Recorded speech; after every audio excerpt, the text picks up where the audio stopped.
잠시 기도하겠습니다. 하나님 감사합니다. 성령께서 이 시간도 저희 가운데 함께하여 주셔서 오직 주님의 말씀만 듣게 하시고 선포하게 하시며 주님의 충만한 은혜를 함께 나누며 하나님 앞에 신실하게 응답할 수 있도록 도와주시옵소서. 매 순간순간 하루하루 살아가는 우리들의 삶이 하나님 보시기에 좋기 원합니다. 성령께서 친히 이 시간도 주신 말씀을 통하여 연약한 우리들의 마음과 심령이 굳게 세워지게 도와주시고 주님 바라보며 신실한 마음으로 끝까지 충성스럽게 살아갈 수 있는 믿음의 사역자들이 될 수 있도록 하나님의 귀한 자녀가 될 수 있도록 인도하여 주시옵소서. 이 시간도 세우셨사오니 오직 주의 말씀만 선포할 수 있도록 성령께서 입술을 주장해 주시고 사랑하는 모든 성도들에게는 듣는 마음을 허락해 주시고 무엇보다도 주의 말씀 앞에 응답하고자 하는 열정을 허락해 주셔서 하나님 앞에 온전히 합당한 예배를 드리게 하여 주옵소서. 예수님의 이름으로 기도합니다. 아멘. 반갑습니다. 구텐 모르겐입니다.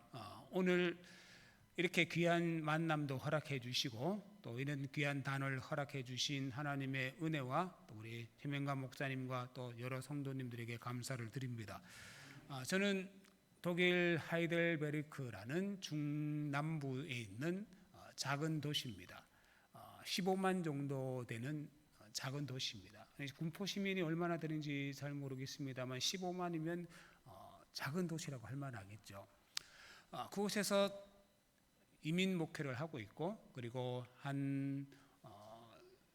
한때는 많이 코로나 이전에는 꽤 많은 성도들이 있었지만 이후에 한국교회도 마찬가지지만 저희도 그렇게 많이 모이고 있지는 못합니다. 한 20명 정도 지금은 모이고 있는 상황이고 그리고 어른들 성인분들 한 반 그리고 유학생들 그 정도 반 정도 되는 구성원을 함께 이루면서 하나님을 섬기고 있습니다.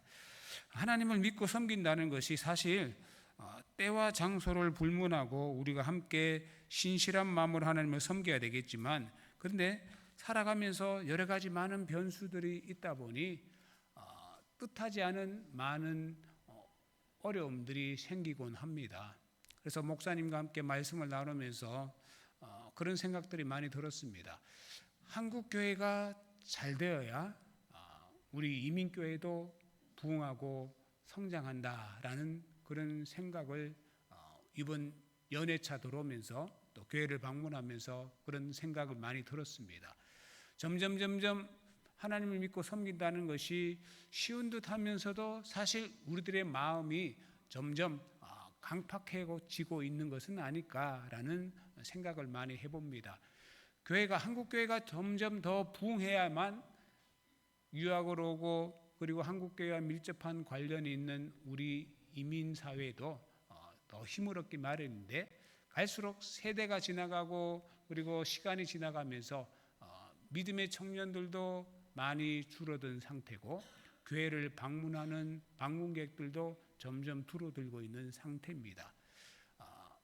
분명 하이델베르크라는 도시가 매력적인 도시라서 여행지로서 손꼽히는 도시이기는 합니다. 그리고 유명한 대학이 있기 때문에 많은 젊은이들이 찾아오곤 하지만 그러나 이와는 반대로 교회를 찾아오는 빈도는 점점 줄어들고 있는 상황입니다. 그래서 이런 문제가 우리들 제 개인적인 문제만이 아니라 어떤 측면에서는 한국 교회 상황도 갈수록 세대가 점점 어려지면 어려질수록 믿음의 자녀들이 줄어들고 있는 것은 아닐까라는 그런 위기의식을 본능적으로 많이 느끼게 됩니다. 예전 이민사회에서는 교회가 하나의 커뮤니티 중심이었습니다. 그래서 믿든지 믿지 않든지 교회를 찾아와서 도움도 요청하기도 하고 그리고 그곳에서 정보도 얻고 그리고 함께 또 친교의 장을 마련하면서 같이 어울렸는데 이제는 그런 것들이 없어도 얼마든지 젊은이들이 인터넷, SNS나 여러 가지 다른 매체들을 통해서 정보를 교환하고 자신들의 필요를 주고받는 그런 양상이 이어지면서 교회가 그렇게 매력적으로 다가오고 있지 않는 상태입니다. 그러니 예전 같지 않게 누가 왔다가 갔는지 파악이 되지 않을 만큼 좀 어려움이 있긴 합니다.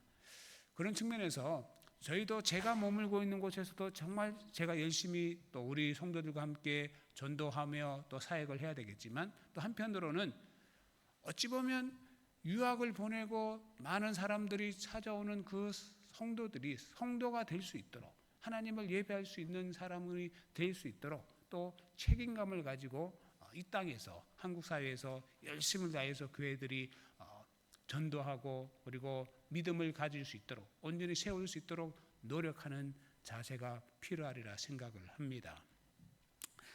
세대가 어려워지고 시기가 어려워질수록 사실 사람들은 무엇인가를 도움을 얻기 원하고 또 그 도움을 기다리는 경향이 짙어지죠. 그러나 사실 곰곰이 생각해 보면 위기 상황에서 위기를 벗어날 수 있는 가장 빠른 길은 누군가 나타나서, 슈퍼맨과 같은 영웅이 나타나서 뭔가 한순간에 분위기를 바꾸고 그리고 사람들을 이끌고 가고 그리고 능력을 베풀어서 무언가를 공급해 주기보다는 한 사람 한 사람이 함께 힘을 모아서 같이 뜻을 모으고 그리고 그 목표를 향해서 같이 자원하는 마음들이 너무나도 필요한 것이 현실이고, 그리고 그런 일들을 해나갈 때 위기를 쉽게 극복할 수 있으리라 믿습니다. 이런 유명한 연설이 있죠. 존경하는 국민 여러분, 국가가 여러분에게 무엇을 해줄 것인가를 묻기보다는 여러분이 국가를 위해서 무엇을 할 수 있는가를 먼저 물으십시오. 1961년 1월 20일 날 미국의 존 F 케네디가 대통령으로 취임하면서 했던 연설문 중에 하나입니다. 아마 영어를 공부한 사람들은 이 연설문을 한 번쯤은 다 살펴볼 수 있고 접해볼 수 있는 유명한 연설문이었죠. 43살이라는 젊은 나이에 미소 냉전이 가장 심각했던, 엄중했던 그 시기에 대통령으로 올랐습니다. 그렇지만 자신의 어떤 젊은 패기나 열정만을 가지고 이 위기를 헤쳐나가려고 하기보다는 국민들에게 먼저 동참을 요구한 것이죠. 세계 평화를 위해서 내가 이 행정부가 이끌고 갈 것이 아니라 오히려 국민 여러분 한 사람 한 사람이 다 동참해야 됩니다라는 그런 호소를 존 F 케네디가 대통령에 당첨되어서 취임하는 그날 했다고 저는 생각을 합니다. 오늘 이 땅을 살고 있는 많은 크리스찬들도 바로 이런 엄중한 시기를 지나고 있지 않는가? 하루하루 살아가는 것이 쉽지 않은 것이고, 또 우리가 신앙생활을 한다는 것 자체도 때로는 짐처럼 느껴질 만한 이런 세대 분위기 속에서 우리가 어떻게 해야 될 것인가? 뭔가를 얻고 바라고 기다리기보다 내가 먼저 주님 앞에 자원하고 헌신하고 그리고 함께 주님을 섬기고자 하는 열정이 너무나도 필요한 시기다라고 말씀드리고자 합니다. 오늘 본문 말씀은 이스라엘 백성들이 미디안이라는 족속에 의해서 7년 동안 계속 압제를 받고 있는 상황이었습니다. 그들이 분명 미디안보다 전력적으로 열세였겠죠. 그러니 7년이라는 긴 세월 동안 그들은 계속 수탈을 당하고 압제를 당했습니다. 양과 소와 그리고 많은 가축대들을 빼앗기기도 하고, 심지어 그들이 농차 시기 때만 되면 쳐들어와서 농작물들을 다 망쳐놓고, 그래서 끌려가지 않기 위해서 산속으로 들어가서 동굴 속에서 숨어 지내는 그런 일들이 무려 7년이라는 긴 세월 동안 계속 이어졌습니다. 왜 이들이 제대로 항거하지 못하고 이 위기를 헤쳐나가지 못했을까? 단순히 그냥 힘이 없어서, 그들보다 약하기 때문에 그들이 끌려갈 수밖에 없어서 이런 상황이 계속 이어졌을까? 하나님께서는 이런 상황 속에서 7장에 보면 한 선지자를 통해서 이야기를 하시고 진단을 하시죠.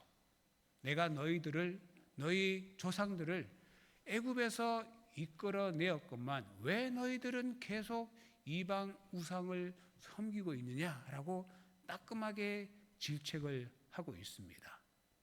사실 우리들의 마음이 즐겁고 편안하고 좋을 때 이것이 하나님의 은혜구나, 그래서 찬양하고 하나님의 은혜를 높이면 좋겠지만, 그러나 사람의 심령이 다 같지는 않죠. 어찌 보면 즐길 때 즐기고 싶은 마음이 더 강하죠.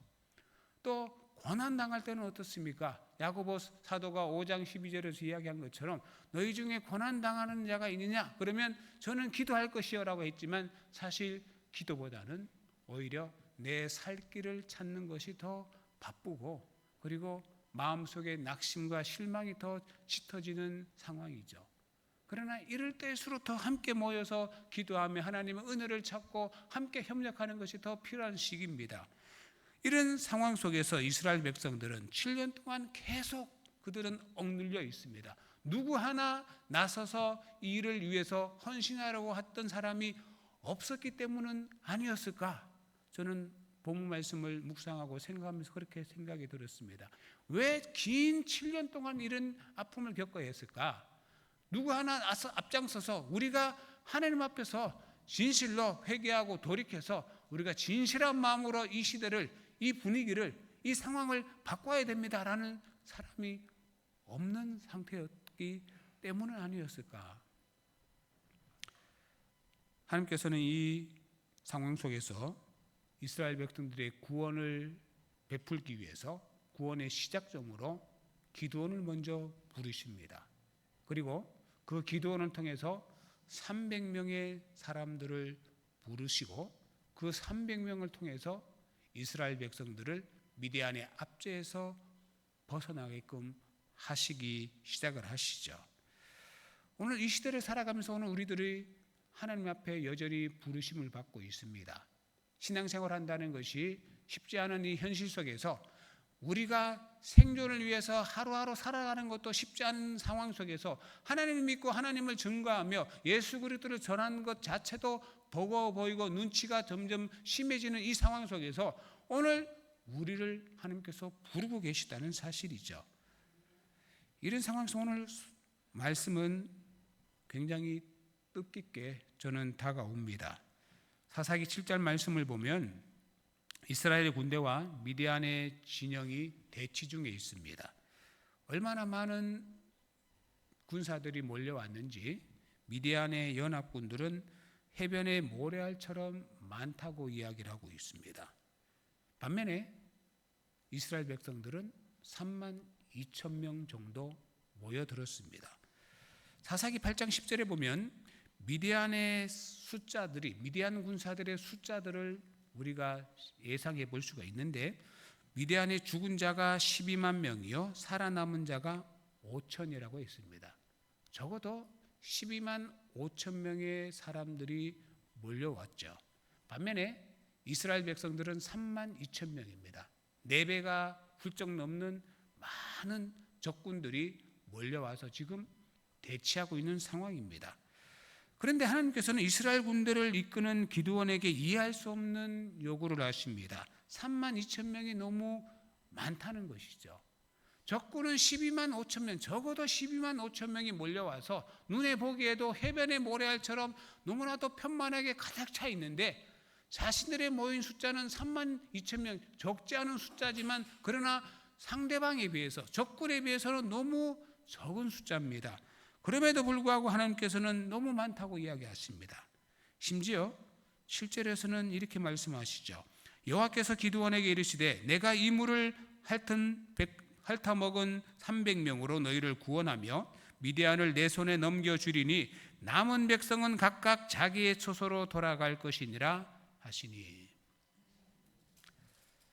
오늘 이 말씀을 통해서 저는 하나님의 마음, 그리고 이 시대를 살아가는 우리들에게 필요한 것은 무엇일까라는 생각을 해보며 3가지 정도를 여러분들에게 나누면서 함께 은혜를 전하고자 합니다.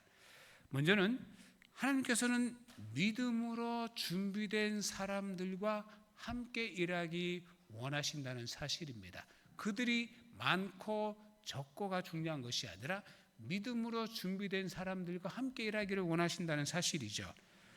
자, 여기서 한번 생각해 볼 때 하나님께서 이스라엘 군대의 수를 3만 2천 명에서 300명으로 줄이셨습니다. 엄격한 차원에서 3만 2천 명에서 300명으로 줄였으니 얼마나 많은 숫자를 줄였을까요? 경쟁률로 따지자면 한 100대 1쯤 되겠죠, 그죠?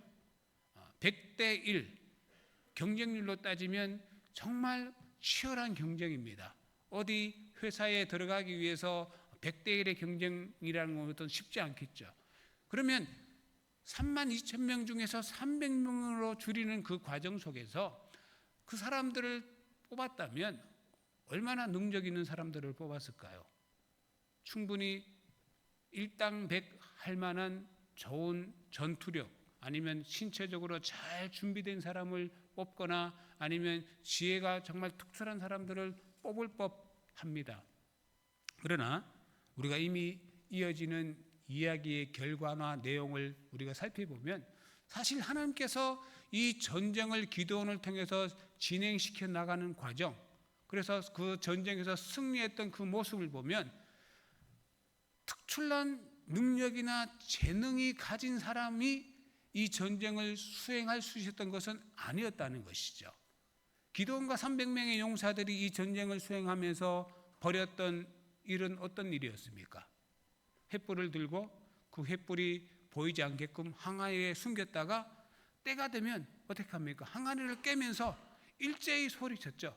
주님의 칼이다. 이것은 기드온의 칼이다. 이렇게 외치는 것에 불과했습니다. 어떤 특별한 능력이 있어야만 할 수 있는 일이 아니었죠. 기껏 항아리를 깨는 것, 기껏 하는 것이 소리를 지는 것에 불과했습니다. 올라오면서 꼬마 아이들이 꽃도 달아주고 또 여기 배지도 달아줬는데, 사실 아이들도 항아리를 깨라 그러면 신나서 깰 수 있는 일입니다.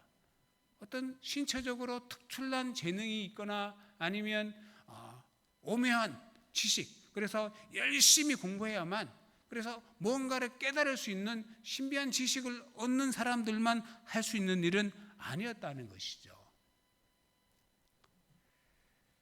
그 정도 일은 누구나 할 수 있는 일입니다. 어쩌면 3만 2천 명이 모인 상태에서 얼마든지 이렇게 이야기할 수도 있었을 겁니다. 여러분, 별일 아닙니다. 너무 복잡하게 생각할 것도 없습니다. 우리가 할 일은 그저 횃불을 들고 잠시 항아리에 숨겼다가 때가 되면 항아리를 깨고, 그래서 이것은 주님의 칼이다, 이것은 기드온의 칼이다, 이렇게 외치면 됩니다. 어려운 일이 아닙니다. 그러니 그냥 자원하실 분 300명만 찾습니다. 여러분들 나와 주십시오. 이렇게 간단하게 이야기하면 되지 않았을까? 그런데 왜 하나님께서는 복잡한 일련의 과정을 거쳐서 300명만 택하셨을까? 때로 살아가다 보면 우리들 생각이 앞설 때가 많습니다. 그리고는 때로는 판단하기도 하고 비교하기도 하고, 때로는 잘났으면 우쭐대기도 하지만 또 남들보다 못하다고 생각하면 주눅들기도 십상이죠. 사실 무슨 재주로 12만 5천 명의 사람들을 300명이 감당할 수 있겠습니까? 80세의 고령의 나이였던 모세가 무슨 힘이 있어서 그가 당시 초강대국이었던 애굽에서 신음하고 있던 장정만 60만 명이나 되는 그 많은 이스라엘 백성들을 탈출시킬 수 있었겠습니까? 이스라엘 백성들이 40년 동안 광야에서 방황해서 변변한 무기 하나도 제대로 없고, 그들이 제대로 전력적으로 갖춰져 있지 않은 상태임에도 불구하고 무슨 힘으로 난공불락의 성인 여리고성을 무너뜨리고 함락시킬 수 있겠습니까? 그러나 결과를 놓고 보면 하나님께서 쉽게 이기게 하셨습니다. 그리고 그들이 했던 일도 굉장히 복잡하거나 그리고 신체적으로 엄청난 능력이 필요했던 것도 아니죠. 모세가 한 일은 뭡니까? 그는 할 수 없습니다.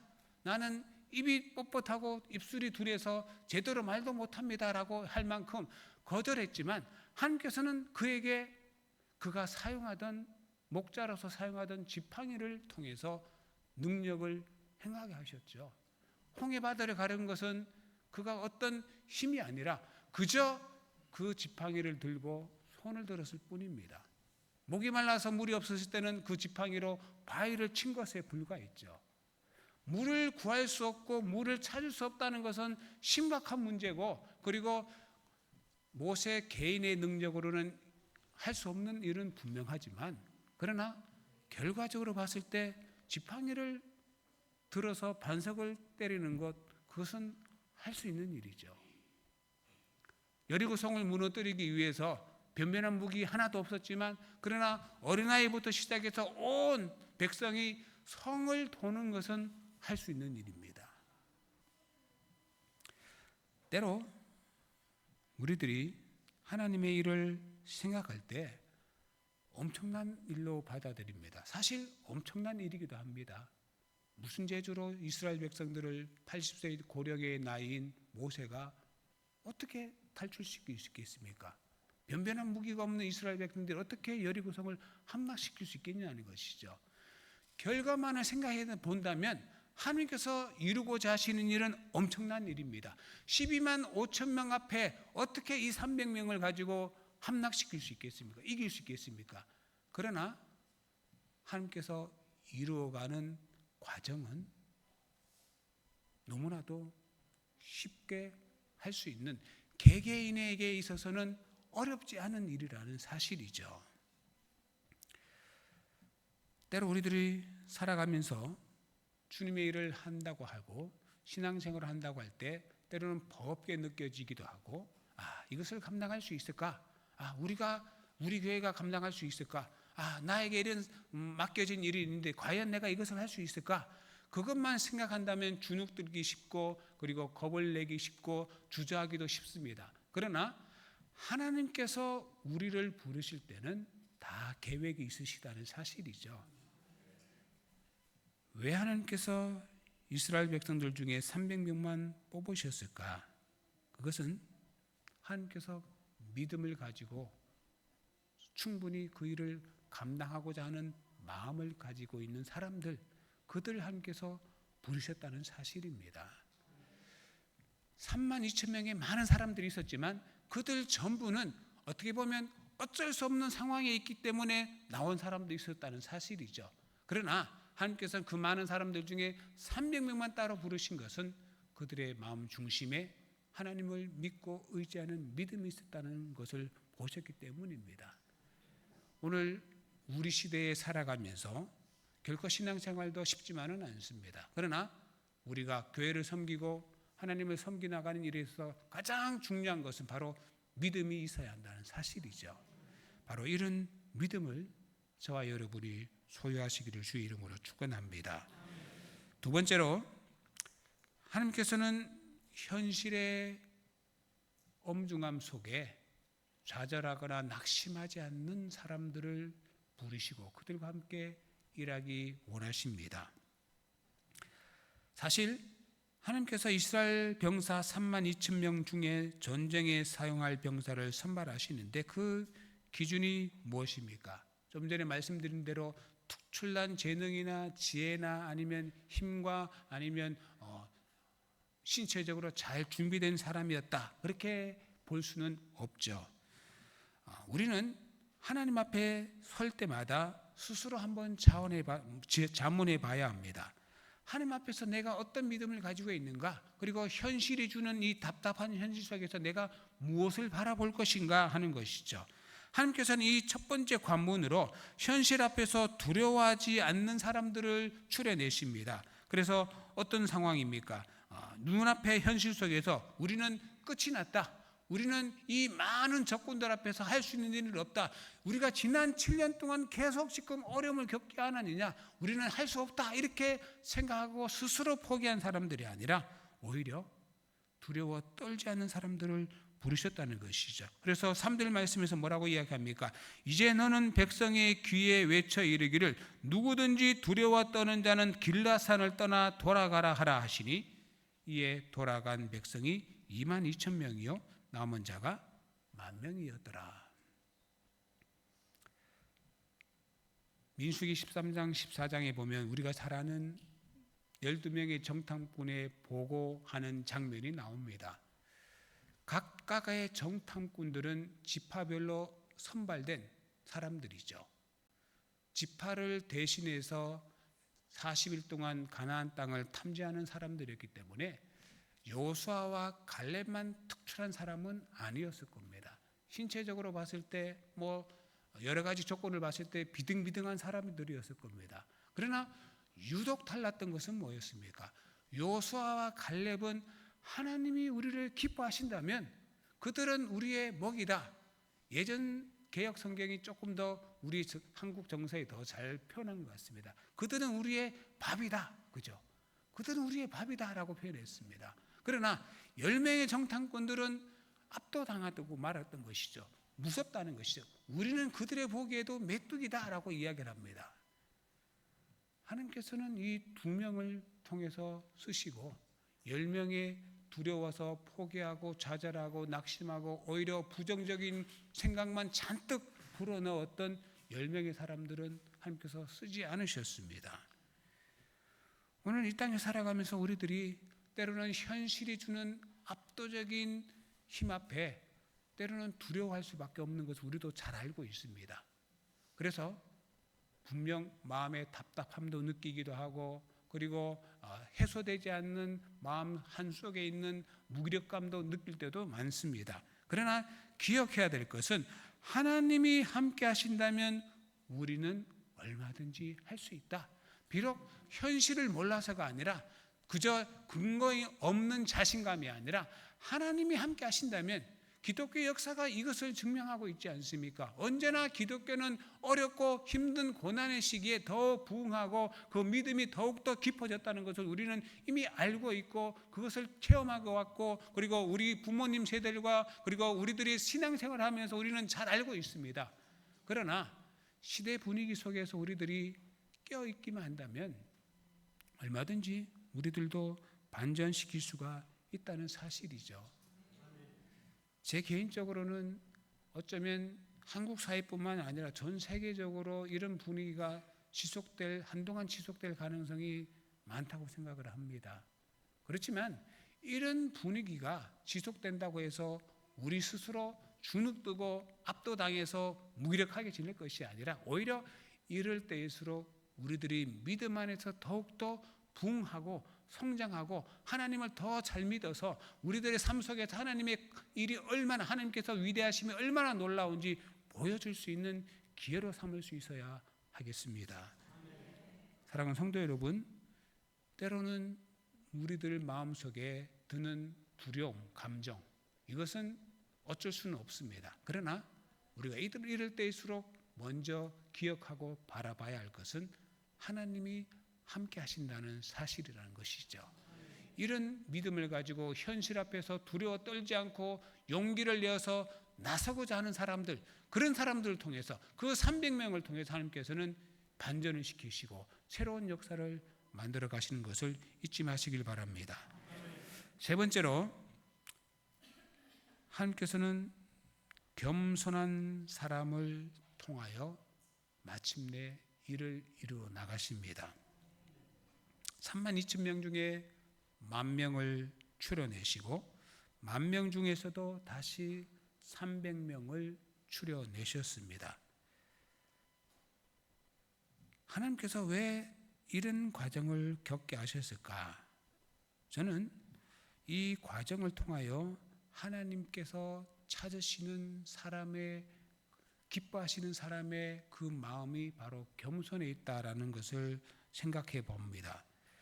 우리가 겪는 일들이 때로는 하나님께서 거의 설명하지 않을 때가 많습니다. 그것은 믿음을 보시겠다는 것이죠.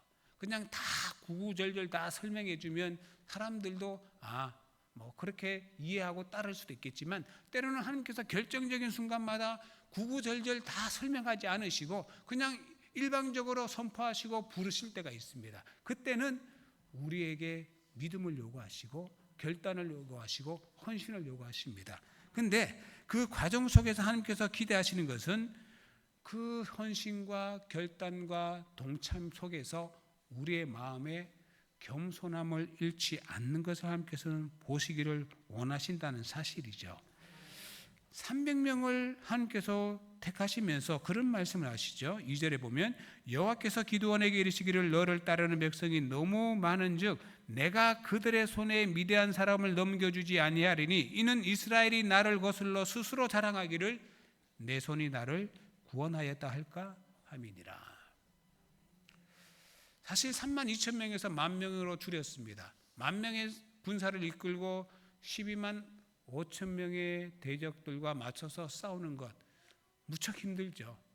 그러나 불가능한 일만은 아닐 겁니다. 왜냐하면 우리가 너무나도 존경하고 또 나라가 위기에 겪을 때마다 이순신과 같은 영웅이 등장하기를 원하죠. 그죠? 그분도 12척의 배로 300척이 넘는 왜군을 무찌른 이야기는 얼마나 자주 회자됩니까? 죽을 힘을 다해서 싸우면 10,000명으로 12만 5천 명의 군사들을 이길 수도 있겠죠. 그죠? 그렇지만 300명으로는 아무리 따져봐도 이거는 불가능한 숫자입니다. 이것은 무엇을 이야기할까? 하나님의 마음을 볼 수 있어야 합니다. 하나님께서 1년의 과정, 물을 떠먹는 과정을 통해서 그냥 그 사람들이 우연히 300명이 된 것이 아니라 저는 이 말씀을 묵상하면서 그들 300명의 사람이 되었던 그 과정, 비록 물을 떠먹는 과정을 통해서 선발되었지만 그들 마음속에는 하나님께 향한 또 하나님의 일을 하면서 이 일을 동참하면서 결과의 승리를 거뒀고 그리고 우쭐댈 만하고 그리고 어떻게 보면 자신들의 무용담을 자랑할 수 있는 조건이 충분히 갖추어졌지만 그럼에도 불구하고 오직 하나님께만 영광을 돌릴 수 있는 겸손함을 잃지 않는 사람이 바로 300명이 되지 않았을까 그렇게 생각을 하고 묵상을 했습니다. 전략이 뛰어나서나 전술이 뛰어나서가 아니라 오직 이 결과를 승리를 가져다 주었던 것은 바로 하나님 때문이었다라고 고백할 수 있던 사람이 바로 300명에 불과하지 않았을까. 사랑하는 성도 여러분, 때로는 일에서 승리할 수 있고 성취할 수 있습니다. 그러나 아름답게 마무리 지어지는 것은 겸손함을 잃지 않는 것입니다. 일시적으로 우리가 동참할 수 있고 일시적으로 함께 모여서 같이 열기에 휩싸여서 같이 함께 할 수도 있겠죠. 그렇지만 마지막에 아름답고 일이 정말 잘 형통되어지기 위해서는 겸손함을 잃지 말아야 됩니다. 자랑하고 싶은 것은 얼마든지 사람의 본능이죠. 그런데 그 자랑이 간증으로 이어질 수도 있지만 자칫 잘못하면 그냥 내 자랑으로 끝나버릴 수도 있죠.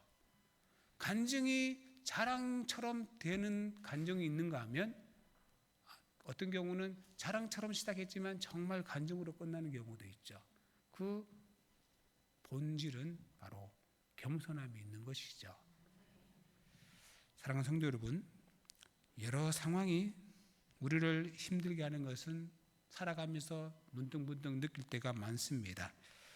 마주하고 있는 현실이 12만 5천 명, 내가 가지고 있는 것은 3만 2천 명도 되지 않고 300명밖에 되지 않는다면 낙심되고 불안하고 그리고 무력감에 빠지기도 쉽습니다. 그러나 오히려 하나님께서 우리에게 기대하시는 것은 하나님만 의지하게끔 하시려는 하나님의 마음일 겁니다. 나에게 이 현실 앞에서 주어진 것이 300밖에 없구나. 그렇다면 더 하나님 앞에 엎드리고 하나님의 도우심을 구하고 내가 하나님만 믿겠다라는 그런 마음을 가질 수 있는 기회로 삼으시길 바랍니다. 그리고 더 나아가서 이 시대에 비록 여러 가지 조건이 불리한 것은 사실이지만 하나님께서 우리 한 사람 한 사람을 부르셔서 나를 통해서 교회를 더욱더 세워나가고 또 우리 교회를 통해서 이 교회를 통해서 해림교회를 통해서 이 지역사를 변화시켜 나가며 더 나아가서 해림교회가 잘 되면 저 멀리 있는 독일 하이델베르크도 전혀 관심 없는 것, 관계가 없는 것처럼 느끼지만 그러나 다 이어지기 마련입니다. 저에게 그냥 어디 가서 그곳에서 박사학위를 따라 그러면 저는 절대로 못할 겁니다. 그러나 적어도 이곳에 와서 사정을 이야기하고 말씀을 증거하라 그러면 할 수 있죠. 마찬가지로 내가 할 수 있는 일은 큰 일이 아닐 수 있고 남들 보기에는 별일 아닌처럼 느껴진다고 할지라도, 그러나 하나님께서는 항아리를 깨는 것을 통해서, 하나님께서는 지팡이를 드는 것을 통해서, 하나님께서는 성을 도는 것을 통해서 엄청난 일을 이루신 것처럼 내가 할 수 있는 일을 통해서, 그 일을 통해서 하나님께서 영광을 받으시고 하나님께서 뜻을 이루어 가실 줄로 믿습니다. 그 일에 동참하시고 헌신하고 함께 우리 시대를 바꿔갈 수 있는 해림교회 모든 성도님들 되시기를 주의 이름으로 축원합니다. 기도하겠습니다. 하나님 감사합니다. 주님께서 우리를 부르시고 우리 한 사람 한 사람을 통하여 주의 뜻을 이루어가게 하시니 감사합니다. 엄중한 우리 시대 속에서 우리가 더욱더 깨어 있어야 할 줄로 믿습니다. 저희들 하여금 하나님을 향한 분명한 믿음을 다시 한번 점검하게 하여 주시고, 하나님을 믿고 의지하는 믿음을 잃지 않도록 더욱더 함께 모이고 기도하며 주의 이름을 부르고 찾을 수 있는 자들이 되게 하여 주옵소서. 하나님, 나에게 있는 것이 비록 300명밖에 되지 않는 빈약한 현실이라고 할지라도 결코 주눅들지 않게 하여 주시고, 하나님을 바라보며 힘껏 오직 하나님만 믿고 신뢰하며 우리 앞에 놓여있는 어려움들을, 불가능한 현실들을 맞서 이겨낼 수 있고 마침내 주님께만 영광 돌릴 수 있는 믿음의 사람들이 될 수 있도록 도와주시옵소서. 예수님의 이름으로 기도합니다.